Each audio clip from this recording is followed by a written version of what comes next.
எல்லோருக்கும் வணக்கம். அன்பு நண்பர்களே, சென்ற ஷார்ட் வீடியோவில் குரோதி வருஷத்தினுடைய புத்தாண்டு பலன்களை பற்றி பேசுவோம் என்று சொல்லியிருந்தேன்.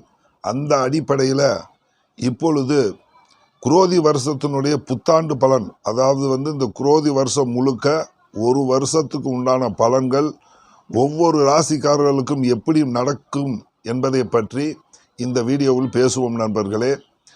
பொதுவாகவே வருட கிரகங்கள் என்று சொல்லக்கூடிய கிரகங்கள் எது அப்படின்னு சொன்னீங்கன்னா, குரு, சனி, ராகு, கேது தான் நமக்கு வருட கிரகங்கள் அப்படின்னு சொல்கிறோம். இந்த குரு 12 வருஷத்துக்கு ஒரு முறை அந்த ராசிக்கு சேர்கிறார் அப்படிங்கிறதாங்க உண்மை. அந்த அடிப்படையில் 12 வருஷத்துக்கு பிறகு ரிஷப ராசியில் குரு பயிற்சி நடக்குது அப்படின்னு சொல்லி எடுத்துக்கோங்க. அதே இது ஒரு கணக்கு.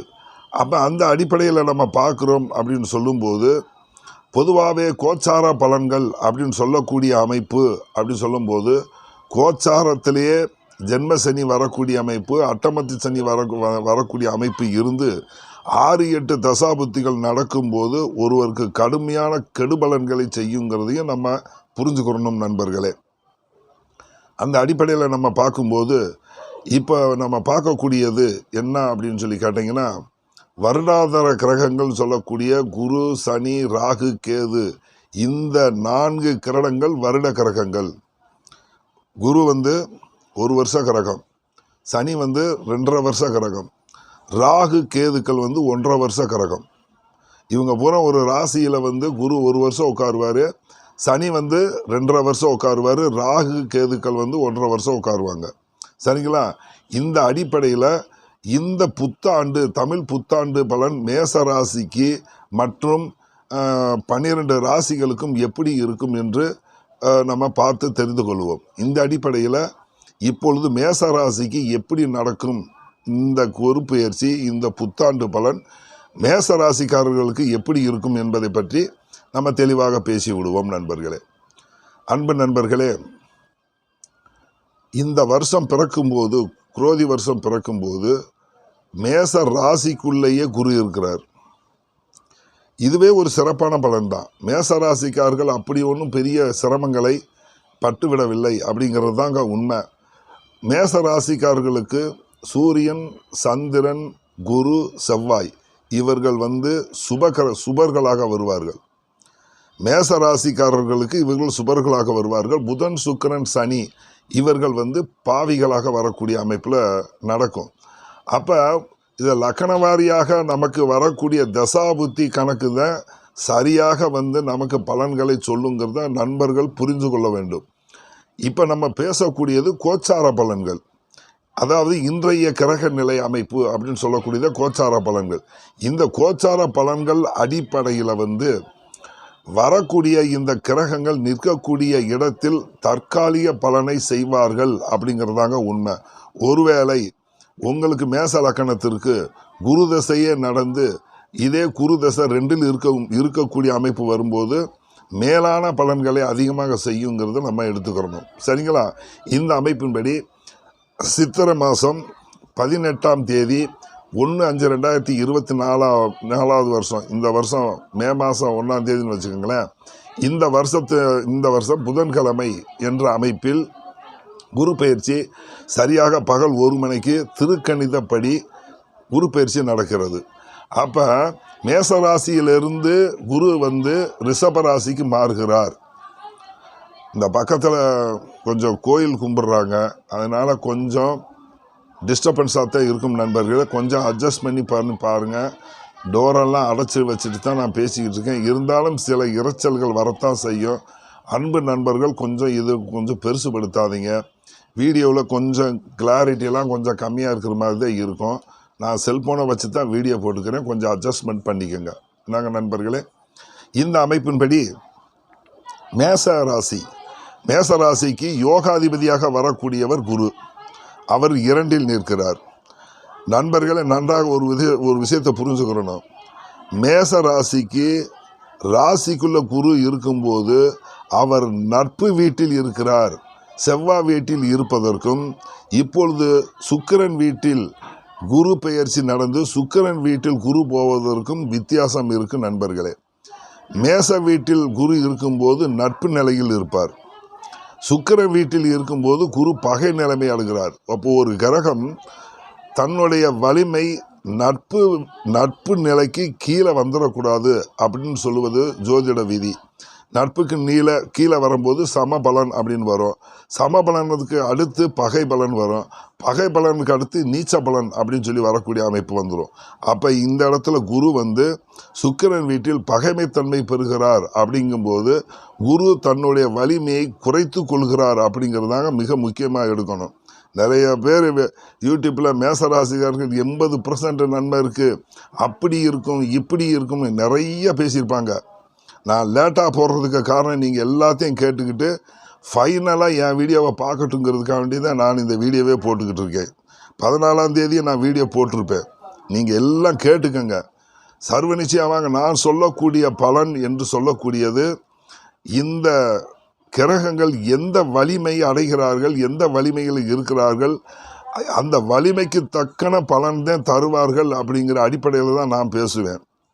உங்கள்கிட்ட பேசி முடிச்சுட்டு அப்படி இருந்துச்சு இப்படி இருந்துச்சு, இவர் இப்படி சொல்லியிருக்கிறாரு ஒன்றுமே நடக்கலைன்னு சொல்லி என்னை நீங்கள் குற்றம் சொல்லிடக்கூடாது. இந்த விஷயத்தில் நான் கொஞ்சம் கேர்ஃபுல்லாக தான் இருப்பேன். அன்பு நண்பர்களே, ரிஷப வீட்டில் குரு பகை பெறுகிறார். பகை பெற்று அவருடைய சிறப்பு பார்வையாக கன்னி வீட்டை பார்க்கிறார். அடுத்து விருச்சக வீட்டை பார்ப்பார். அடுத்து மகர வீட்டை பார்ப்பார். அப்போ மேச ராசிக்காரர்களுக்கு கன்னி வீட்டை பார்க்கக்கூடிய அமைப்பு 6ஆம் வீட்டை பார்க்கிறார் என்ற அமைப்பு ஏற்படும். விருச்சக வீட்டை பார்க்கும் போது 8ஆம் வீட்டை பார்க்கிறார் என்ற அமைப்பு ஏற்படும். மகர வீட்டை பார்க்கிறார் என்ற அமைப்பு 10ஆம் வீட்டை பார்க்கிறார் என்ற அமைப்பு ஏற்படும். இதை நல்லா நினைவு வச்சுக்கோங்க. அதே மாதிரி சனி இந்த வருஷம் குரு பயிற்சி மட்டுமே இருக்கிறது. சனி பயிற்சி ராகு கது பயிற்சி இந்த வருஷம் கிடையாது என்பதையும் நீங்கள் புரிந்து கொள்ள வேண்டும். அப்போ சனி மேச ராசிக்காரர்களுக்கு 11இல் கும்ப வீட்டில் சனி இருக்கிறார். அப்போ 11ஆம் பாவம் வலுத்து இருக்கு அப்படின்னு நம்ம எடுத்துக்கிறணும். 11ஆம் பாவம் வலுவாத்தான் இருக்குது. அப்போ 2ஆம் வீட்டில் குரு இருக்கக்கூடிய அமைப்பு பகை நிலைமை பெற்றாலும் ஒரு 50% கீழ் நிலையில் 2ஆம் வீட்டை அவர் சுபத்துவப்படுத்துகிறார். இப்படித்தாங்க நான் எடுத்துக்கிருவேன். மகா நுணுக்கமான விஷயம் இது. 2ஆம் வீட்டை அவர் சுபத்துவப்படுத்துகிறார். குரு எங்கே இருந்தாலும் இயற்கை சுபர். அவர் ஒரு இயற்கை சுபகிரகம் 2ஆம் வீட்டில் இருப்பது அந்த 2ஆம் வீட்டை வலுப்படுத்துவார். எவ்வளோ வலுப்படுத்துவார்? நட்பு நிலையில் இருக்கிறதுக்கும் ஆட்சி பெற்ற நிலையில் இருக்கிறதுக்கும் உச்ச நிலையில் இருக்கிறதுக்கும் மூலத்திற்கோண வீட்டில் இருக்கிறதுக்கும் வித்தியாசம் இருக்கு இல்லையா, கிரகத்தினுடைய வலிமை. அப்போ பகை நிலைமை பெற்று இங்கே இருக்கக்கூடிய அமைப்பு 50%க்கு கீழே தாங்க அவருடைய வலு இருக்குங்கிறத மகா நுணுக்க விஷயமாக புரிஞ்சு கொள்ள வேண்டும் நண்பர்களே. இருந்தாலும் 2ஆம் வீட்டை அவர் சுபத்துவப்படுத்தும் போது மேச ராசிக்காரர்களுக்கு பொருளாதாரம் நன்றாக இருக்கக்கூடிய அமைப்பு சர்வ நிச்சயமாக வரும். இங்கே ஆதிபத்திய சிறப்பு அப்படின்னு சொல்லுவேன். 9ஆம் வீட்டுக்கு அதிபதி 2இல் இருக்கிறார் என்ற அமைப்பின்படி இளைய பருவத்தினருக்கு நல்ல கல்வி கிடைக்கக்கூடிய அடிப்படை கல்வி கிடைக்கக்கூடிய அமைப்பு சர்வ நிச்சயமாக நல்லாவே இருக்குங்க. இனிமையாக பேசக்கூடிய வாய்ப்பு, நல்ல ஒரு நல்ல பேச்சு பேசக்கூடிய அமைப்பு நன்றாகவே இருக்குங்கிற அமைப்பு இருக்கும்.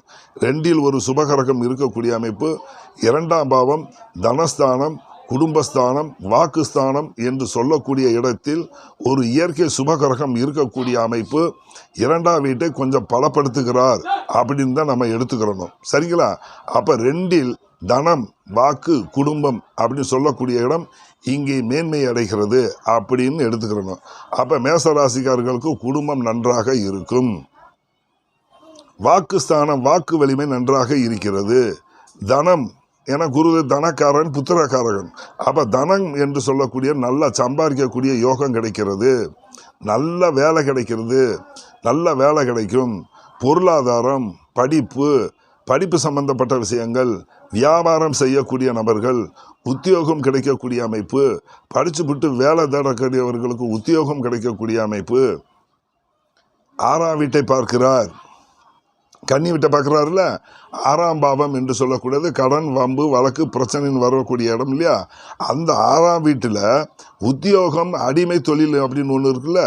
அப்போ 2க்கும் 6க்கும் 10க்கும் குரு தொடர்பு ஏற்படும் போது சர்வ நிச்சயமாக வேலை தேடக்கூடிய அமைப்பிற்கு சர்வ நிச்சயமாக நல்லதொரு வேலை கிடைக்கக்கூடிய அமைப்பு கிடைக்குங்க. பொருளாதார வளர்ச்சி நல்லா இருக்குங்க. மேசராசிக்காரர்களுக்கு பொருளாதார வளர்ச்சி என்பது நன்றாக இருக்கக்கூடிய அமைப்புக்கு கிடைக்கும். அதே சமயத்தில் சுக்கிரன் வீட்டில் குரு இருக்கக்கூடிய அமைப்பு. சுக்கிரன் என்று சொல்லக்கூடியவர் களத்திரக்காரகன். சுக்கிரன் என்று சொல்லக்கூடியவர் களத்திரக்காரகன். அந்த களத்திரக்காரகன் வீட்டில் குரு இருக்கக்கூடிய அமைப்பு திருமண வயதை ஒத்து வரக்கூடிய இந்த திருமண வயதை ஒத்து வரக்கூடிய வயதுக்காரர்களுக்கு சர்வ நிச்சயமாக திருமணம் நடக்கக்கூடிய பாக்கியம் ஏற்படும். அதே மாதிரி திருமணம் நடந்து குழந்தைக்காக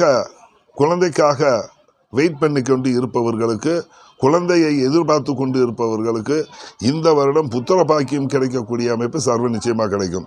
ஏன்னா புத்திரக்காரகர், சரிங்களா? குழந்தை பாக்கியம் கிடைக்கக்கூடிய அமைப்பு சர்வ நிச்சயமாக ஏற்படும். ஆக குடும்ப வளர்ச்சி நன்றாக இருக்கும். நல்ல வருமானம் கிடைக்கக்கூடிய அமைப்பு நன்றாக இருக்கும். வேலை கிடைக்காதவங்க வேலை கிடைக்கக்கூடிய பாக்கியம் நன்றாகவே எல்லாமே சீராக நன்றாகவே இருக்கும் மேசராசிக்காரர்களுக்கு.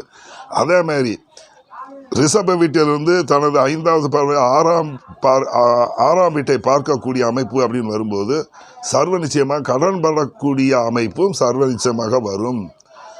குரு நின்ற வீட்டை விட பார்க்கும் வீட்டிற்கு வலிமை அதிகம் என்பதை நண்பர்கள் புரிந்து கொள்ள வேண்டும். 6ஆம் வீட்டை குரு பார்க்கும்போது 6ஆம் பாவகம் வளர்ச்சி அடையுதுன்னு அர்த்தம். 6ஆம் பாவம் வளர்ச்சி அடைந்தால் என்ன நடக்கும்? வம்பு, வழக்கு, பிரச்சனை, கடன் எல்லாம் கிடைக்கக்கூடிய அமைப்பு சர்வ நிச்சயமாக நடக்கும். இந்த ஒரு வருஷத்துக்குள்ள கடன் வாங்கக்கூடிய அமைப்பு சர்வ நிச்சயமாக நடக்கும். கடன் வாங்காமல் எப்படிங்க வாழ முடியும்? ஆத்திரம், சமயம் எல்லாத்தையும் கடன் வாங்கக்கூடிய ஒரு விஷயம் வரத்தான் செய்யும். அப்போ கடன் வாங்கக்கூடிய விஷயம் சர்வ நிச்சயமாக நடக்கும். 11ஆம் பாவம் வலுத்து இருக்கக்கூடியதால் அந்த கடன் கட்டுக்குள்ளே அடங்கி கடனை அடைக்கக்கூடிய அமைப்பும் சர்வ நிச்சயமாக நடக்கும். இந்த ஒரு வருஷத்தில் கடன் வாங்கி கடன் அடைக்கக்கூடிய ஒரு விஷயமும் சர்வ நிச்சயமாக நடக்கும். அதே போல் தனது 7வது பார்வையாக 8ஆம் வீட்டை பார்க்கக்கூடிய அமைப்பு 8ஆம் பாவம் சுபத்துவமாகிறார். எதிர்பாராத தனம், எதிர்பாராத அதிர்ஷ்டங்கிற அமைப்பு, வெளியூர் போகக்கூடிய அமைப்பு, வெளி மாநிலம் போகக்கூடிய அமைப்பு, வெளியூருக்கு தொழில் விஷயமாக போகக்கூடிய அமைப்பு, வியாபாரிகள் வெளியூருக்கு போகக்கூடிய அமைப்பு, இப்படிங்கிற விஷயம் சர்வ நிச்சயமாக நடக்கும். ஒரு பொருளாதாரத்திற்கு காசு பணம் சம்பாதிக்கிறதுக்கு தொழில் செய்யக்கூடிய வியாபாரிகள் குரு பகை பெற்று அங்கே பார்க்கின்ற காரணத்தினால் பொருளாதாரத்திற்காக சர்வ நிச்சயமாக ரொம்ப ரிஸ்க் எடுத்து அலைய வேண்டிய சூழ்நிலை ஏற்படும். ஈஸியாக பணம் கிடைச்சிடாது. இதுதாங்க பலன். கோடும் கொட்டி குவிக்கும், பயங்கரமாக அள்ளி கொட்டும், மேசராசிக்கு குமிச்சு போடும் அப்படின்னு எல்லாம் பேசியிருப்பாங்க. நான் அப்படி பேசவே மாட்டேன். நல்லா புரிஞ்சுக்கங்க நண்பர்களே. ஒரு பகை பெற்ற கிரகம் 8ஆம் வீட்டை பார்ப்பதற்கு வலு குறைகிறது. அப்போ தனம் என்று சொல்லக்கூடியது நீங்கள் அதிக முயற்சி. இதில் இன்னொரு விஷயம், தன்னுடைய வீட்டிற்கு தனுசு வீட்டிற்கு அவர் 6ல் மறைகிறார். அப்போ தனுசு வீட்டு வேலையை குரு செய்ய மாட்டார். மேசராசிக்காரர்களுக்கு 9ஆம் வீடுன்னு சொல்லக்கூடிய வீடு தனுசு வீடு. தனுசு வீட்டுக்கு பாவத்து பாவம் என்ற பாவத்து பாவக விதிப்படி அவர் தன் வீட்டிற்கு 6ல் மறைகிறார். சரிங்களா? 12ஆம் வீட்டிற்கு 3ல் மறைகிறார். இதெல்லாம் எடுக்கணுங்க. இது அப்போ தான் உண்மையான பலன் வரும். கொட்டுவாரெலாம் பேசிக்கிட்டு இருக்க முடியாது. உண்மையை பேசணும். நாளைக்கு என்னை பிடிச்சி திட்டுவீங்க, என்ன சொன்னேன் அப்படின்ட்டு. பணம் காசு சம்பாதிப்பதற்கு மேசராசிக்காரர்கள் அதிகமாக முயற்சிகள் தேவைப்படும். அதிகமாக ரிஸ்க் எடுத்து தான் பண காசை சம்பாதிக்க வேண்டியது வரும். இது வியாபாரத்தன்மை ஒரு வியாபாரியாக இருக்காங்க, ஒரு தொழில் செய்யக்கூடிய அமைப்புகள் அதிகமாக பணம் சம்பாதிக்க ரிஸ்க் எடுக்கக்கூடிய சூழ்நிலை வருங்க. ஒரு அரசு அதிகாரியாக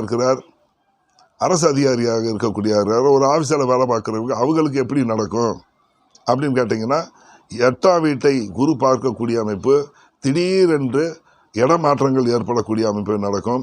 ஏன்னா 10க்கும் 8க்கும் 6க்கும் இங்கே குரு பார்க்கக்கூடிய அமைப்புன்னு சொல்லும்போது டக்குன்னு செக்ஷனுக்குள்ளேயே இந்த செக்ஷனை விட்டு நீ இந்த செக்ஷனுக்கு போய் வேலை பாருங்க அப்படின்னு சொல்லக்கூடிய அமைப்பு சர்வ நிச்சயமாக நடக்கும். இது ஆஃபீஸில் வேலை பார்க்குறவங்களுக்கு. அதே மாதிரி ஸ்டூடெண்ட்டுகளுக்கு பள்ளி மாணவர்கள், இந்த படிக்கக்கூடிய மாணவர்கள் நல்ல கல்வி அமைப்பு கிடைக்கும். ஆதிபத்திய சிறப்பு 9ஆம் வீட்டுக்கு அதிபதி 2ல் இருக்கிறார் என்ற ஆதிபத்திய சிறப்புப்படி அடிப்படை கல்வி கிடைக்கும், நல்லா படிக்கக்கூடிய அமைப்பு சர்வ நிச்சயமாக நடக்கும். மேசராசிக்காரர்களுக்கு இந்த அமைப்பு சர்வ நிச்சயமாக நடக்கும். முயற்சினாலேயே எல்லா பாக்கியத்தையும் பெறக்கூடிய அமைப்பு சர்வ நிச்சயமாக நடக்கும். இது மேசராசிக்காரர்களுக்கு நடக்கக்கூடிய முழு பலன்கள். ஆக மொத்தத்தில் என்ன நடக்குது? தனம், வாக்கு, குடும்பஸ்தானம் வலுவாக இருக்கக்கூடிய அமைப்பு, 11ஆம் பாவகம் வலுவாக இருக்கக்கூடிய அமைப்பு, காசு பணம் கிடைக்குது. அந்த காசு பணத்தை சம்பாதிக்கிறதுக்கு ரொம்ப முயற்சி தேவைப்படும். அதிர்ஷ்ட குறைவு ஏற்பட்டு அந்த காசு பணத்தை சம்பாதிக்க அதிக முயற்சி ஏற்படும். கடன் பிரச்சனை வாங்க போகிறீங்க, கடன் வாங்கி எல்லாம் சம்பாதிக்க போகிறீங்க, கடன் வாங்கி வீடு கட்ட போகிறீங்க, கடன் வாங்கி வண்டி வாகனம் வாங்க போகிறீங்க. அந்த அந்த இமெயில் வாங்கி கடன் வாங்கக்கூடிய அமைப்பு, கடனை அடைக்கக்கூடிய தன்மைக்கு தக்கன உங்களுக்கு வருமானம் கிடைக்கும், சமாளிப்பீங்க. கடன் வாங்காமல் இருக்க முடியாது, வெளியூர் போகாமல் இருக்க முடியாது, ஒரு வேலையின் விஷயமாக வெளியூர் போகாமல் இருக்க முடியாது, ஒரு தொழில் விஷயமாக அலையாமல் பணம் சம்பாதிக்க முடியாது. இதுக்கு முன்னாடி ராசிக்குள்ள குரு இருந்தார் இல்லையா, அது நல்ல அமைப்பு. அது நட்பு நிலையிலிருந்து எதையும் சமாளித்த நீங்கள் ஈஸியாக கிடச்சிச்சு. ராசியில் குரு இருக்கும்போது 5வது பார்வையாக 5ஆம் வீட்டை பார்க்கக்கூடிய அமைப்பு, 9ஆம் வீடு தன் வீட்டை தானே பார்க்கக்கூடிய அமைப்பு, அதுதான் மேலான யோகம். இது வரைக்கும் நல்லா இருந்த நீங்கள், ஒரு 80% நல்லா இருந்த நீங்கள் இப்போ கிட்டத்தட்ட ஒரு 20-25% குறையத்தாங்க செய்யும். கொட்டி குமிச்சிடாது. ரிஸ்க் எடுக்கக்கூடிய சூழ்நிலை மேசாக்க ராசிக்காரர்களுக்கு ஏற்படும். பணம் சம்பாதிக்க ரிஸ்க் எடுப்பீங்க, அந்த பணம் சர்வ நிச்சயமாக கிடைக்கும். உங்கள் உழைப்புக்கேற்ற ஊதியத்தை இந்த குரு சர்வ நிச்சயமாக தருவார். ஆனால் அதே சமயத்தில் சனியை பற்றி நான் பேசியிருந்தோம். சனி தனது 3வது பார்வையாக ராசியை பார்க்கக்கூடிய அமைப்பு. எந்த ஒரு முடிவு எடுக்க திணறுவீங்க. இதை சொல்லித்தான் ஆகணும். 11ஆம் பாவம் வலுவாக இருக்குது அப்படின்னு பேசிக்கிட்டு இருக்கக்கூடாது. சனி தனது 3வது பார்வையாக ராசியை பார்க்கக்கூடிய அமைப்பு. ஒரு முடிவு எடுக்க திணறக்கூடிய அமைப்பு சர்வ நிச்சயமாக ஏற்படும். கொஞ்சம் மனசில் கொஞ்சம் போட்டி பொறாமை வரக்கூடிய அமைப்பும் ஏற்படும். தொழில் விஷயத்தில் அவன் நல்லா சம்பாரிச்சான், நமக்கு அவன் ஈஸியாக சம்பாதிக்கிறான், நம்ம கஷ்டப்படுறமேங்கிற ஒரு போட்டி மனப்பான்மை ராசியை சனி பார்ப்பதால் சர்வ நிச்சயமாக ஏற்படும். அடுத்து தனது 7வது பார்வையாக 5ஆம் வீட்டை சனி பார்க்கக்கூடிய அமைப்பு. முடிவு எடுக்க திணறக்கூடிய அமைப்புன்னு முதல்ல சொல்லிட்டேன். பிள்ளைகளால் கொஞ்சம் கஷ்டப்படக்கூடிய அமைப்பு சர்வ நிச்சயமாக ஏற்படும். ஏற்கனவே குழந்தை இருக்கக்கூடியவர்களுக்கு, ஏற்கனவே கிட்டத்தட்ட ஒரு 50 வயசு, ஒரு 45 வயசுக்காரர்கள் பிள்ளை குட்டிகள் இருக்கும். அவங்க பிள்ளைகளால் கொஞ்சம் கஷ்டப்படுவீங்க. 7வது பிறவாக 5ஆம் வீட்டை சனி பார்க்கக்கூடிய பிள்ளைகளால் கஷ்டப்படக்கூடிய அமைப்பு. பிள்ளை ஒரு வயலும் சொன்னபடி கேட்க மாட்டானே அப்படின்னு சொல்லக்கூடிய அமைப்பு மேசராசிக்காரர்களுக்கு சர்வ நிச்சயமாக நடக்கும். தனது 7வது பார்வையாக அங்கே 5ஆம் வீட்டை சனி பார்க்கக்கூடிய அமைப்பு. பிள்ளைகளால் கஷ்டம் இருக்கத்தான் செய்யும். அடுத்து சனி தனது 10வது பார்வையாக 8ஆம் வீட்டை பார்க்கக்கூடிய அமைப்பு.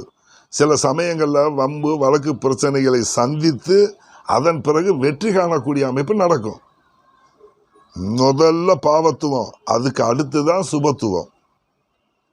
முதல்ல பாவ வலிமை அனுபவிச்சு விட்டுட்டு அதுக்கு அப்புறம் தான் சுபத்துவத்தை அனுபவிக்கக்கூடிய சூழ்நிலை வரும். ஏன்னா குருவும் 8ஆம் வீட்டை பார்க்கிறார், சனியும் தனது 10வது பார்வையாக 8ஆம் வீட்டை பார்க்கக்கூடிய அமைப்பு. இங்கே எதில் முதல்ல எடுத்துக்கொள்ள வேண்டும் என்றால் பாவத்துவத்தை முதல் கணக்கிட்டு கொண்டு அதுக்கு அப்புறம் தான் சுபத்துவத்தை எடுக்க வேண்டும் என்கிற அமைப்பு உண்டு. அப்போ முதல்ல 8ஆம் வீடு அப்படின்னு சொல்லக்கூடிய சில வம்பு வழக்கு பிரச்சனைகள் வந்தாலும் கூட சந்தித்து விட்டு அந்த வன்பு வழக்கு பிரச்சனையில் அதுக்கப்புறம் வெற்றி காணக்கூடிய அமைப்பு மேசராசிக்காரர்களுக்கு நடக்கும். இதுதாங்க மேசராசிக்கு உண்டான பலன்.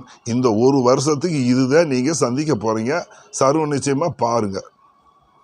சரிங்களா நண்பர்களே? அடுத்து என்ன பேசலாம்? மேசராசிகளை போட்டு சொல்லிட்டோம். பொதுவான விஷயத்தை பேசிடுவோம். பொதுவாக இப்போ ஒரு விஷயத்தை பேசிடுவோம். 2ல் குரு இருக்கக்கூடிய மேசத்துக்கு 2ல் குரு இருக்கக்கூடிய அமைப்பு. சுக்கிரன் வீட்டில் குரு பகைமை தன்மை பெற்று இருக்கிறதுனால மருத்துவம் சம்பந்தப்பட்ட ஏன்னு கேட்டிங்கன்னா ரிஷப வீடு அப்படின்னு சொல்லக்கூடிய தனது 8ஆம் வீட்டை பார்க்கக்கூடிய அமைப்பில் மருத்துவம் சம்பந்த துறைகளில் கொஞ்சம் வளர்ச்சி இருக்கும் இந்த வருஷம். அதே மாதிரி 8ஆம் வீடு நீர் ராசி அப்படிங்கிறதுனால மழை இந்த வருஷம் நல்லாவே மழை பெய்யும். இது பொதுவான விஷயம். எனக்கு தெரிஞ்ச விஷயத்த சொல்கிறேன் நண்பர்களே. விருச்சகம் நீர் ராசி, கன்னி என்று சொல்லக்கூடியது நிலராசி. அந்த நிலராசியை குருபாக்கக்கூடிய அமைப்பு, நிலத்தில் விளையக்கூடிய பொருட்கள் நன்றாகவே விளையும். புதன் வீட்டை பார்க்கிறார். அந்த புதன் வீடு வளர்ச்சி அடையும் இல்லையா? கம்ப்யூட்டர் சாஃப்ட்வேர் சம்பந்தப்பட்ட துறைகளில் பயங்கரமான முன்னேற்றம் ஏற்படும் இந்த வருஷம். அதே மாதிரி சாஃப்ட்வேர் சம்பந்தப்பட்ட துறைகள், கணக்கு படிக்கக்கூடிய அமைப்பில் நன்றாகவே இருக்கக்கூடிய அமைப்பு. சாஃப்ட்வேர், இந்த ஐடி டிபார்ட்மெண்ட்லாம் ஒரு நல்ல முன்னேற்றம் கிடைக்கக்கூடிய அமைப்பு ஏற்படும். அதே மாதிரி நிலராசியை குரு பார்க்கக்கூடிய அமைப்பு, விவசாயம் சம்பந்தப்பட்ட துறைகளில் நல்ல வளர்ச்சி ஏற்பட்டாலும் கூட காய்கறி பல வகைகள் கொஞ்சம் கெடக்கூடிய அமைப்பில் அதிகமாக மழை பெய்யக்கூடிய அமைப்பு சர்வ நிச்சயமாக நடக்கும். காய்கறி விலைகள் கொஞ்சம், விலைவாசிகள் கொஞ்சம் உயரக்கூடிய தன்மை சர்வ நிச்சயமாக நடக்கும். மருத்துவம் சார்ந்த துறை, என 8ஆம் வீடு மருத்துவத்தை குறிக்கக்கூடிய இடம். அதே மாதிரி பார்த்தீங்கன்னா 8ஆம் வீடு நீர் ராசி சம்பந்தப்பட்ட விஷயம், மழை நல்லா பொழியக்கூடிய இடம். மருத்துவத்துறையில் நல்ல முன்னேற்றங்களும் ஏற்படக்கூடிய அமைப்பு சர்வ நிச்சயமாக இந்த குரு பயிற்சியில் இருக்கும். அதே சமயத்தில் மழை அளவுக்கு அதிகமாகவே இந்த வருஷம் அதிகமாக மழை பெஞ்சு கொஞ்சம் நஷ்டத்தை ஏற்படுத்தக்கூடிய அமைப்பும் சர்வ நிச்சயமாக இருக்கும். சரிங்களா? இது பொதுவான ஒரு பலன். இதுதாங்க பொதுவான பலன். மேச ராசிக்கு சொல்லியாச்சு. அடுத்து ரிஷப ராசிக்கு அடுத்து சர்வ நிச்சயமாக ஒரு ரிஷப ராசியை சொல்லுகிறேன். மறக்காமல் சப்ஸ்கிரைப் பண்ணிடுங்க நண்பர்களே, ஷேர் பண்ணிடுங்க, பெல் பட்டனை ப்ரெஸ் பண்ணிடுங்க, நண்பர்களுக்கு எடுத்து சொல்லுங்கள். நன்றி, வணக்கம்.